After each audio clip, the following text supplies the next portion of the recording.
Turning on the news today, it's nothing but bad news, a negative outlook and troubled times ahead. From the impending impact of trade wars to talks of recession, people are worried, and they're worried about money. Will we have enough?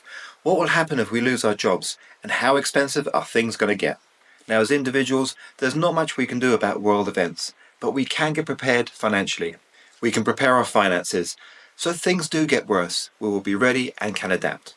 So here are my tried and tested ways of saving more money every month without feeling deprived. Now, it will involve making some small changes and maybe some small sacrifices, but I promise you, making these changes, you'll have more money for saving every single month. So the first thing you can do to save more money every month, and you can start this tonight, is to put down your goals and make a financial plan. We need some clear saving goals. What are you going to save, how are you going to save it, and what are you going to use it for? Having clear goals or a financial plan will keep you focused and motivated. You see, things will come up. Things will come up as early as tomorrow, and they will try to distract you from achieving your goals. So you see, working out your saving goals is really important, and you should write them down. It could be as simple as increasing a mortgage payment. It could be paying down your student debt. It could even be putting together an emergency fund. Whatever they are, put them down on a financial plan so you've got a target you can hit. Knowing clearly what you're saving for will keep you motivated and on target, and it will stop distractions from pulling you away. It's a very simple but powerful step and will get you started and on your way. So now that we have achievable saving goals, we need to put together a budget for each month. This will be your roadmap to get you to your destination over a course of monthly steps. Now, the best thing here is keep the budget simple. Don't overcomplicate it. It really doesn't need to be. Now, I use the 50-30-20 rule. Not only is it simple, but it's really easy to keep to and it works well. Now, with this plan, I put 50% of my salary to my. This is rent or mortgage, utilities, travel to work. 30% will go towards savings and credit pay down. And the final 20% will go towards my wants. These could be treats, nights out, or a day out with the kids. Now, if you really want to focus on your credit pay down or saving more each month, then all you need to do is adjust the percentages. So you can decrease your wants and allocate that decrease to your savings plan. But a word of caution here, you need to have a balanced life to make it achievable. It can't be all work and all saving. You have to have some downtime and you have to treat yourself and make sure you have family time. So supercharge your savings if you feel that's something you can take on. But remember, treat yourself too. Keeping it realistic will help you maintain and sustain your hard work. So now that we've set our budget, we want to make this as effortless as possible and passive. Making savings passive will allow you to focus your time on other things, saving even more money. And I'll come to that shortly. But to make our budget as effortless and passive as possible, we can set up some order payments on our checking account to make sure the money goes to where it needs to. This takes away the workload and ensures your bills and your commitments are covered each month. But most important, it means your savings will grow every month without effort or even thought. You won't be tempted to skip a month, because you're guaranteed if you skip 1 month of saving money, you'll skip 2. And before you know it, you're charging down the path of not saving and not getting financially prepared for the future. You're back into your old habits. So automated payments on your monthly salary, really important, and they work fantastic. So a big one that will have an immediate impact is cut out all your unnecessary expenses. These are quite simply the wants that we all have and we can quite comfortably live without. And if you apply yourself, this will save you more money than you realize. You can cut out monthly subscriptions you're not making the most of. For your TV apps, instead of having 2 to 4 services, see if you can get it down to 1.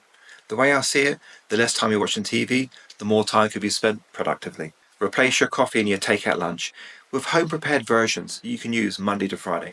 Instead of eating out with friends, take it in turns to host dinner parties and make it a fun event. Drink alcohol more modestly. Be less of a fashion consumer. The potential here is endless. In this modern world, we have so many expenses. They tend to creep up at you and they feel like they're a necessity. But really, they're not.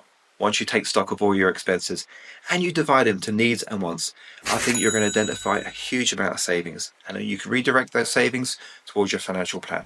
Now, I briefly touched on hosting dinner parties with friends. Instead of eating out to save money, we can take this to a whole new level. Dining out regularly drains your wallet from the restaurant bill, the taxi or the Uber, and the drinks at the bar. But eating out every day for lunch can have an even bigger impact on your disposable income. It's the lunch, the cold drink, the snacks and the coffees. And over 5 days in the week, these will add up and make a huge dent in your monthly salary. I know, because I was that guy, eating out every day. Now I do a meal prep, and it saves me hundreds of dollars every month. We do ours on a Sunday, and prep enough food for the whole week. Now, I eat a lot. I'm active in my work and I love going to the gym. So we prep a lot of food. And the best thing, it's all healthy, balanced meal, which is great for me. Now, we all know that healthy, fresh food is expensive when you go out for lunch. But fast food these days is just as expensive. I promise you, once you do the math and you get into rhythm, you won't look back. You will save a fortune and you'll be so glad you did it. Saving money, eating healthy, it's a big win. Now, another potent hustle on boosting your saving power is using the cashback and rewards on your credit cards. Use your credit cards for points and your cashback apps on food and purchases you're going to make anyway. Now, if you're meal prepping, shop around for the best deals on bulk items and get the points for that purchase too. Now, just like saving each month, it starts small, but the points collected and the apps used will compound over time, and it can be put towards a bill or even used for gift cards.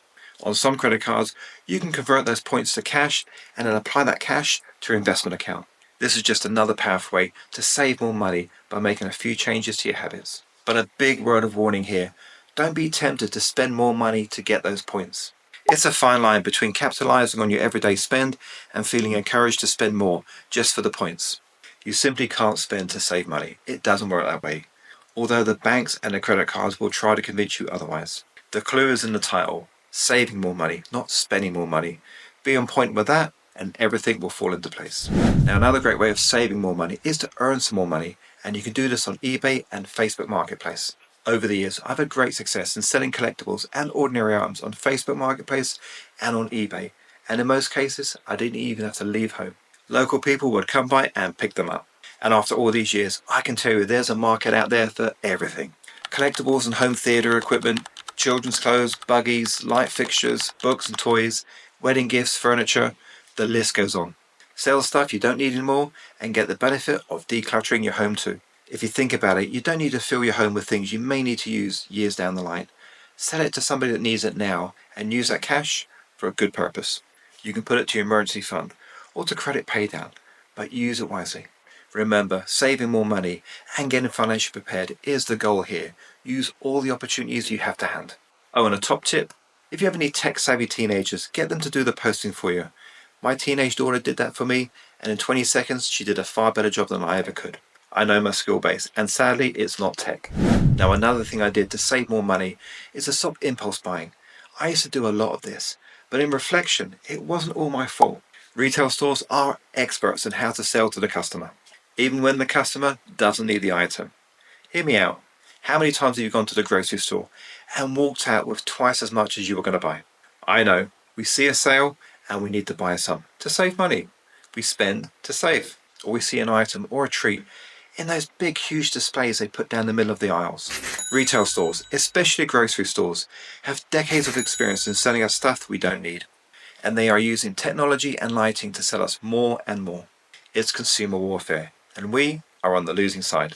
We impulse purchase as we go around the store, and just when you think you're all done and you head to the cash point, it's covered in temptations too. My big solution here is make a list when you're at home away from all the distractions and stick to it. Don't fall for the tricks and the sale signs. They're there to conquer you. Leave the store feeling accomplished and on the winning side. Get home and save more money and throw out less waste from your fridge. Take it from a humble 51-year-old. The list truly works. And the best thing is going to save you a few calories and all those treats. Now, paying off your credit card and your debt is an excellent way of saving more money. Now, it may seem a bit obvious, but paying down that credit card with a revolving balance is a guaranteed return. In fact, you'll probably find that most people with financial literacy will encourage you to pay down all your credit before you start investing. After all, the quicker you pay down that credit card, the less interest you're paying on the revolving balance. Remember, the interest on your credit card will grow and compound long after you stop using it. The quicker you pay it off, the more money you'll save. Pay it down, aggressively if you can. Use your financial plan that we discussed earlier and incorporate into your 50-30-20 rule. Each payment will reduce the interest and save you more money. Attack it every month until it's gone. And be sure to pay off the credit card every month so you don't fall into that consumer trap again. Now, I have made a lot of financial mistakes over time. Some of them down to a lack of financial literacy, some of them down to a lack of financial planning. But as I've learned and progressed, started new financial habits and built wealth, I've learned that making mistakes is normal and common.